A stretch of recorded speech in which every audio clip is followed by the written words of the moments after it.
आप सभी को प्रभु यीशु मसीह के नाम से जय मसीह की। आज मैं आप लोगों को कुछ वचन बताने जा रहा हूँ जो कि बहुत ही आशीषित और अनुग्रहित होने वाले हैं।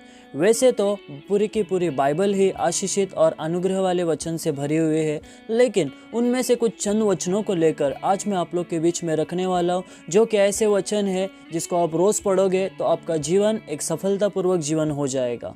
तो आइए उन वचनों की ओर हम बढ़ते हैं। पहला वचन इस प्रकार है, नीति वचन 16 अध्याय का 3 वचन। अपने कामों को यहोवा पर डाल दे, इससे तेरी कल्पनाएं सिद्ध होगी। तो इस वचन में हम देख सकते हैं आपका जो भी काम है उसे परमेश्वर के हाथ में सौंप दीजिए, परमेश्वर आपके काम को सफल कर देगा। तो आइए दूसरे वचन की ओर बढ़ते हैं। तो इस प्रकार है, पहला राजा 2 अध्याय उसका 3 वचन।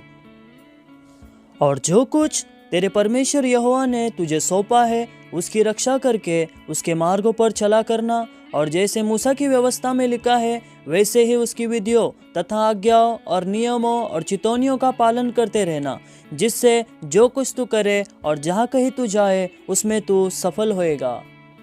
इस वचन में हम देखते इस प्रकार कहा गया है, जब हम परमेश्वर के मार्गों पर चलते हैं, परमेश्वर के वचन के अनुसार चलते हैं, तो हमारा हर एक कार्य सफल हो जाएगा।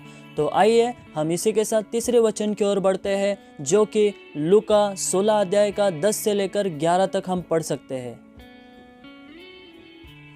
जो थोड़े से थोड़े में सच्चा है वह बहुत में भी सच्चा है, और जो थोड़े से थोड़े में अधर्मी है वह बहुत में भी अधर्मी है। इसलिए जब तुम अधर्म के धन में सच्चे न ठहरे तो सच्चा धन तुम्हें कौन सौंपेगा।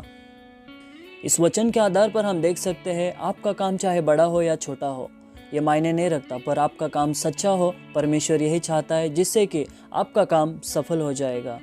तो आइए हम चौथे वचन की ओर बढ़ते हैं। वो लिखा हुआ है यशायाह की पुस्तक उसका 41 का 10 वचन में, मत डर क्योंकि मैं तेरे संग हूँ, इधर उधर मत ताक क्योंकि मैं तेरा परमेश्वर हूँ।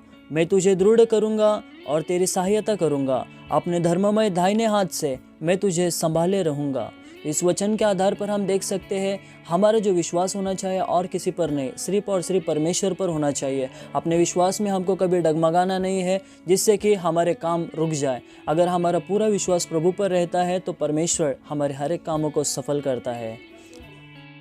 5वां वचन इस प्रकार है, यिर्मयाह की पुस्तक 17 का 7 वचन।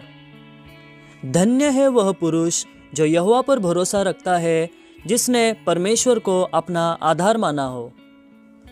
इस वचन के आधार पर हम देख सकते हैं हमारे जीवन का जो आधार होना चाहिए सिर्फ और सिर्फ परमेश्वर होना चाहिए। हमारा पूरा भरोसा और विश्वास परमेश्वर पर होना चाहिए, जिससे कि हमारा हर एक काम सफल हो जाएगा। तो आइए इसी के साथ 6वें वचन की ओर बढ़ते हैं, जो कि व्यवस्था विवरण 8 का 18 में हम पढ़ सकते हैं। परंतु तू अपने परमेश्वर यहोवा की स्मरण रखना, क्योंकि वही है जो तुझे सम्मति प्राप्त करने की सामर्थ इसलिए देता है कि जो वाचा उसने तेरे पूर्वजों से शपथ खाकर बांधी थी उसको पूरा करे, जैसा आज प्रकट है।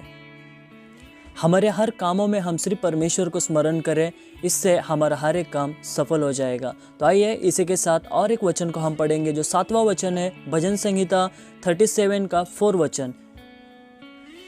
यहोवा को अपने सुख का मूल जान, और वह तेरे मनोरथों को पूरा करेगा। इस वचन के आधार पर हम देख सकते हैं हमारे हर काम का जो भी मूल है, स्रोत है, जो भी आशीष है, हमें यही समझना है कि वो परमेश्वर की ओर से हुआ है। उससे आपके हर एक कामों में और भी आशीष बढ़ जाएगी। इसी के साथ नंबर 8 पर जो वचन है, नीति वचन 3 अध्याय का 1 से लेकर 4 वचन तक। हे मेरे पुत्र, मेरी शिक्षा को न भूलना, अपने हृदय में मेरी आज्ञाओं को रखे रहना, क्योंकि ऐसा करने से तेरी आयु बढ़ेगी और तू अधिक कुशल से रहेगा।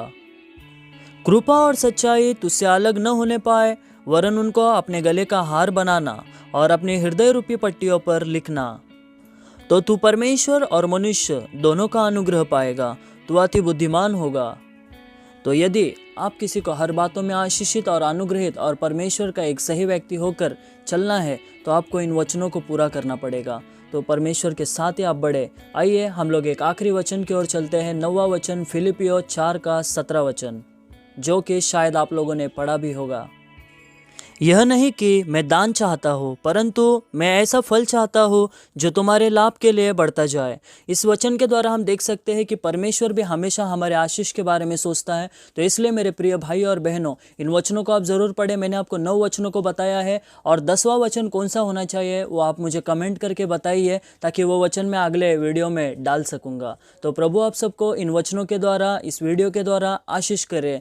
मैं आपसे चाहता हूँ कि इस वीडियो को ज़्यादा से ज़्यादा आप शेयर कीजिए। Praise the Lord.